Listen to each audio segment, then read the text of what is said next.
Peoples party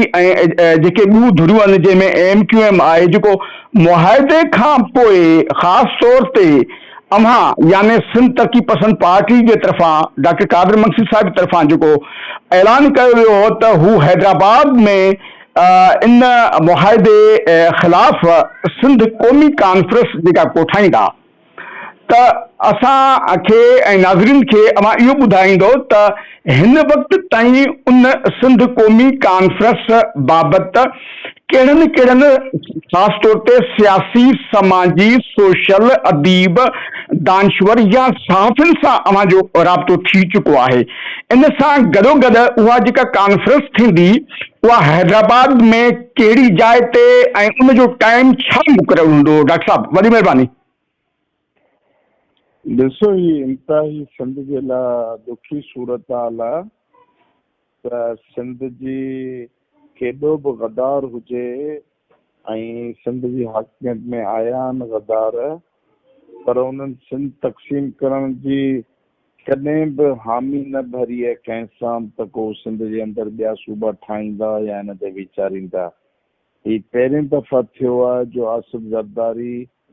ऐं Pakistan peoples party जी क़यादत बिलावल भुट्टे इहो गॾिजी करे सिंध जी तक़सीम करण लाइ हिकिड़ो सिंध दुश्मन कुवत MQM जो दहशतगर्द नस्ल परस्त टोलो जेको बैन अवी एजेंडा ते कमु करे पियो इन सिंध खे ऐं पाकिस्तान खे टोड़ण जे लाइ, उन्हनि जे चवण ते हिननि उन्हनि सां हामी भरी आहे ऐं सिंध जे माण्हुनि खे वरी तसली ॾियण लाइ चवनि था त आइनी प्रोसेस एतिरो मुश्किल ऐं डिघो आहे जो को बि सूबाई असेंबली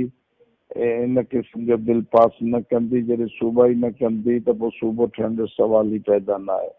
सूबाई असेंबली जेकॾहिं बिल करे छॾे त सिंध जा 6 करोड़ इंसान पंहिंजी धरती माउ जा भाङा भाङा बर्दाश्त करे वठंदा छा? ही गद्दारी जी बाक़ाइदे शुरात कई वई आहे पाकिस्तान पीपल्स पार्टी। हाणे जेको आख़िरी बेनज़ीर साहिबा जी शहादत खां वठी खां पोइ ज़रदारी खे पहिरीं ॾींहं खां वठी इहो शौक़ु रहियो आहे त हू सिंध खे तक़सीम करे ऐं बचियल सिंध ते ताहयाम ताहयात ऐं ता नसुल पंहिंजी नंढी बादशाहत क़ाइमु करे रखे। सिंध जे माण्हुनि खे पेर जी जुती ऐं ग़ुलाम सम्झंदा आहिनि। वॾेरा सभु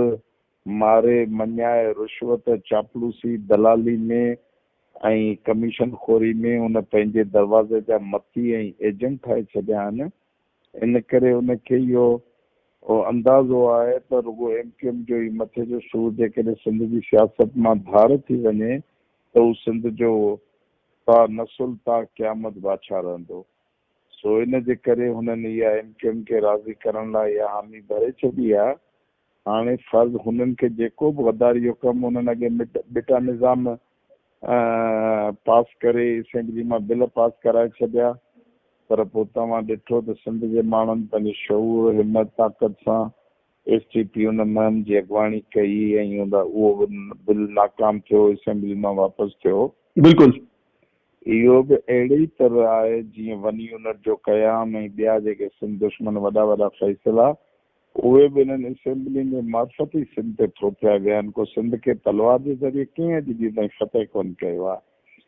त इन जे करे मसइलो इहो आहे त हाणे जॾहिं एॾी वॾी क़ौमी मसइलो बणिजी वञे त उन में सोलो फ्लाइट कजे या अकेली पंहिंजी सूरियाई छाती ते हथणी पंहिंजे पाण खे वॾो पहलवान करे पेश करण जे बजाए असांजी हमेशह ख़्वाहिश रही आहे त सिंध जे वॾनि वॾनि मसइलनि ते जीअं बेटियुनि जो मसइलो आयो, बेटी निज़ाम जो आयो, कलावातियुनि जा आया, त असां हमेशह सिंध जे शऊर खे गॾु करे यकराए ठाहिण जी कोशिशि कई आहे। इन लाइ पहिरीं त जेके बि समूरियूं सियासी पार्टियूं आहिनि जेके जमहूरी पार्लियामानी सियासत कंदड़ सिंध जूं कॉम्प्रेस जमायतूं आहिनि ऐं उन्हनि खे क़ौमी जमायतूं चवंदमि, त उहे जेके क़ौमी जमायतूं आहिनि जेके सिंध में पार्लियामानी सियासत जे ज़रिए सिंध जे कारवार खे खणी हलणु चाहिनि थियूं, उन्हनि समूरनि खे गॾिजी शिरकत कराईंदासीं ऐं उन खां पोइ 150 खां 200 जे लॻभॻि सिंध मां नामवर, अदीब, शाइर, वकील, तंज़ीमुनि जा नुमाइंदा ऐं दानश्वर हज़रात ऐं मुख़्तलिफ़ टेक्नोक्रेट्स, औरतूं, मर्द, जेके बि सिंध समाज में मुख़्तलिफ़ हल्का आहिनि, जेके मुख़्तलिफ़ माज़नि तां ऐं मुख़्तलिफ़ तरीक़नि सां मुख़्तलिफ़ फोरमनि ते कमु कनि था, पर जिन जो बिलीव इहो आहे त सिंध उन्हनि जो मादरे वतन आहे ऐं उन मादरे वतन खे कंहिं बि सूरत में तक़सीम थियणु न खपे ऐं ताहयात क़यामत ताईं हिनखे वतन जी हैसियत में क़ाइमु रहणु खपे, त उन्हनि समूरनि माण्हुनि खे गॾु कंदासीं। हैदराबाद जॻह हूंदी ऐं इंडस होटल हूंदी। त सुभाणे असांजी जेका कमेटी आहे हिन सिलसिले में कमु करे पई, उन्हनि जो इजलास सॾायो वियो आहे त उहे बाज़ाब्ता तारीख़ जो ऐलान करे वठंदा त कहिड़ी तारीख़ थिए थो, ऐं इंशाअल्लाह सहाफ़ती नुमाइंदा बि हूंदा उन में, सॼी सिंध जा, कराची खां वठी सखर ऐं कश्मीर ताईं जेके बि मुख़्तलिफ़ बॉडीज़ ऐं फोरम आहिनि, असीं चाहींदासीं त उहे समूरा जा समूरा हिन में शरीक थियनि ऐं पंहिंजो नुक़्ते नज़र पेश कनि ऐं नुक़्ते नज़र सां पोइ गॾियल राय ऐं गॾियल एजेंडा ठाहे असां हुक्मराननि जे बूथ ते बि हणूं ऐं सॼी सिंधी क़ौम खे इन लाइ तयारु करियूं त जेकॾहिं अहिड़ो को बि लम्हो ऐं वक़्तु अची वञे त सिंधी क़ौम पंहिंजी जुरतुनि हिमतुनि सां मज़ामत करे अहिड़ी साज़िश जो मुक़ाबिलो करे ऐं पंहिंजे वतन जो तहफ़ुज़ करे। ठीकु आहे, वॾी महिरबानी। डॉक्टर साहिबु आख़िर में इहो ज़रूरु ॿुधाइजो त ज़ाहिर आहे अव्हांजो राब्तो थियो हूंदो मुख़्तलिफ़ जमातुनि सां, त कुझु शेयर कंदो असां सां त कहिड़नि कहिड़नि सां राब्तो थी चुको आहे? बसि इहे जेके मूं तव्हांखे ॿुधायूं, मसलन SUP आहे, क़ौमी अवामी तहरीक अयाज़ पलीज़ो साहिब जी जमायत आहे, अवामी जमहूरी पार्टी आहे, पोरेत मज़ामत तहरीक आहे ऐं वतन दोस्त जमायत आहे ऐं ॿिया नंढा नंढा इलाही सारा फोरम जेके मुख़्तलिफ़